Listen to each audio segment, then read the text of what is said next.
Do you think video games help people? Explain. I could definitely say from experience they help me.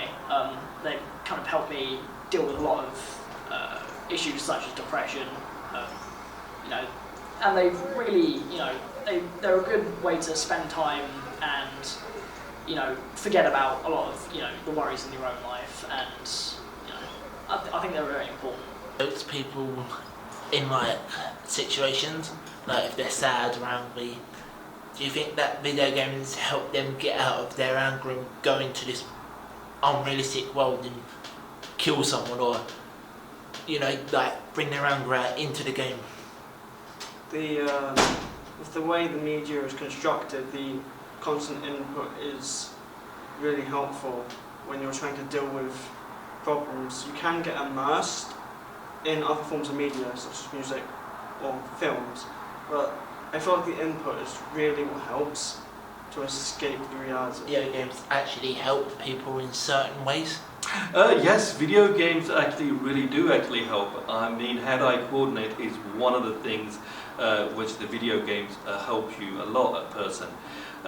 You know, it is very, very difficult to actually coordinate. You're watching a screen, you're looking at an action taking place on the screen, and then you're actually coordinating your hands, your thought process as quickly as possible in order to react to that. And that can be very, very helpful for individuals and for concentration as well. Do you think that video games hinder people?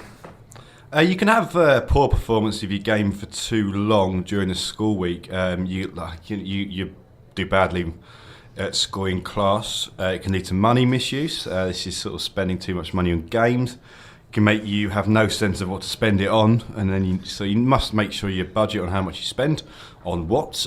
Some people can get really aggressive as well from certain games that are violent in some way, shape or form, and this could end up making them very violent, and you know that could lead to prison, things like this. Suffering relationships, as if you keep gaming instead of spending time with family and loved ones, it could cause friction between both of you, and you need family, of course, and it could cause antisocial behaviour in people as they don't go out. You know, if they're asked to a party, they say no, I'm busy, I'm playing a game. You know, they want to spend more time online with friends that they've never met around the world than friends they actually know. And this could mean that your social skills are damaged, because when you meet people, you don't actually know how to speak to them. And also sort of creates a false sense of security, which is dangerous for kids as they sort of feel safe online. Of course, there are sort of dangers online, such as like predators and posing as children. And there are also people that want to pull a fast one, making money from kids. Think of the age rating, but that's for like younger children playing 18s or 15s or 16s when they're not supposed to be. Yeah, I think the age ratings, like, as a concept, they're a good idea. But the problem is they don't work in practice, because I don't think parents pay enough attention to what age ratings are. And, you know, I've even heard from some parents that they don't even understand what the age rating system is. And, you know, they're not guidelines, that they are rules, and those rules should be enforced. And, you know, it's been circumvented by, you know, parents just going by the games and the kids play it. I think parents need to learn to kind of exercise that caution with these types of games, because, you know, some kids really should be playing, you know, very violent video games and like, because it's I don't think it's very healthy, but, you know, at the same time, you don't want to like stop kids from playing something they really do want to play. But the age ratings are there for a reason, and I think they should be adhered to, really. And if you could, would you change it for the better off, or would you change it for better or the worse? The thing is, with age ratings, there's a very broad stroke on the general public. Different people are sensitive to different topics. Someone that is particularly peeved by violence or gore might, you know, someone else might not be particularly peeved at that kind of situation. So it all depends on, once again, your own moderation, and more particularly the parents' moderation. You need to be able to, as a parent, monitor what your child is watching, and if this does lead to problems, it's completely on the parents. Like the age rating for younger kids, so like the UPG 12, 3, you know, do you think that say a 12-year-old should be able to play a 16 or 18, or do you think that all the age ratings in this game should be disappeared and No, everyone play I everything? don't Or do you think. think that there should be certain levels of age rating that you can play? I think they still need to have the age rating, and this is to actually protect the individual from emotional damage and so forth, right? Because certain scenes you wouldn't want a young person to be seen or taking in part, yeah? So therefore, you need a video rating. A young person should only be allowed to play with younger context.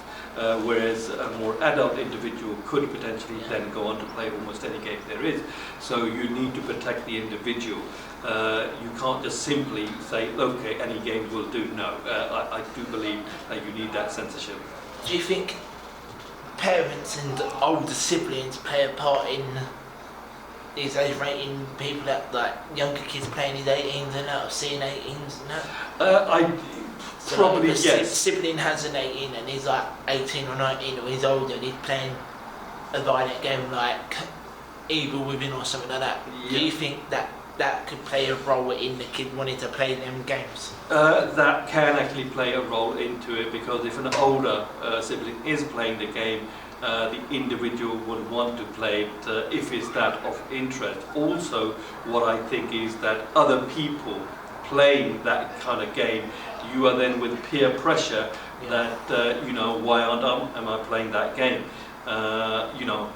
Sometimes parents need to control that. I mean, sometimes it could be the parent who's playing the game and yet allowing their child to actually play that. They need to be wary of that, what's within that game, and only play it when the other child is not. What about the age rate system? So the Pan-European Game Information, PEGI, this is what the UK game system is run along. When retailers sell games, they must put an age rating on the cover of the game to make sure that it's acceptable for a particular age group. This is the rules the companies must follow to allow their games to be sold in the shops. If not followed, there are 3 different levels depending on what they do. So there's 3 sort of fines. They can go from like €5,000 to €500,000. This can be anything, any injury. Whilst I haven't had, I've had an injury whilst playing video games, but the gaming wasn't a direct cause. However, it didn't contribute to healing said injury. It was a carpal tunnel syndrome in my wrist, which I got from work. And yeah, the problem was that repetitive use and the strain injury won't help if you continuously play video games while you're healing. So I kind of eventually learned to just game in moderation, and then my arm would heal eventually.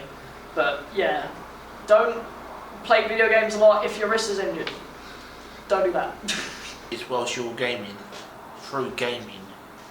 Carpal tunnel all the time. Just, the constant input can be taxing on your hands.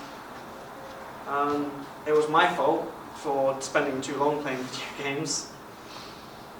12 hours at a time probably isn't healthy in any means. However, that is my problem, not the video games. Do you know of any students that have actually come in with injuries to their hands or like injuries whilst they're playing video games? Or like Not really. Don't you see that often? Like No, I mean, you can only get strains with the actual controller and so forth, depending on. I mean, I know students who play for when they got a break, they can play on till 10, 12 hours with taking minimum breaks. A lot of students kind of say that to me, but I am pretty sure that they do take the breaks in between and so forth. And even if you do a long run, one long run or several long runs is not going to injure your hands, depending on the game for game. If you are button bashing, which means then you're probably going to get an injury. Yeah. But if you're playing a sensible game where you're reacting to what's happening on the screen, you're not button bashing, then the chances are that you're not going to get injury from playing a game. So what you're saying is it depends on the type of games you're playing. If you're playing a fast-paced game that you're mashing your buttons, you will get carpal injuries, you will get Nintendo PlayStation 5 and all of that. By all means, if you're playing a soft game like Dulux or something like that, that's quite slow moving and not as frantic, you're less society, you're less able to get these injuries. Yeah, you're less prone to get injuries Yeah. if you're playing it sensibly and you're playing a game which is sensibly actually. I mean, most video game designers will design the game that have that in mind, that you're not being actually asked to actually react so fast. But then again, there are certain games which is basically designed around the fact that you have to react so fast. Those kind of games should be, limited to playing a number of hours, not going out there and playing 6 or 7 hours straight on. You are going to get an injury. You may get muscle fatigue. And the long term, you may get permanent damage. Have you ever had an injury whilst gaming? Yeah, once I've had injuries. I had carpal tunnel syndrome, which really hurts when I game. So I had to stop gaming for about 2-3 weeks. And I had PlayStation thumb from mashing my PlayStation buttons.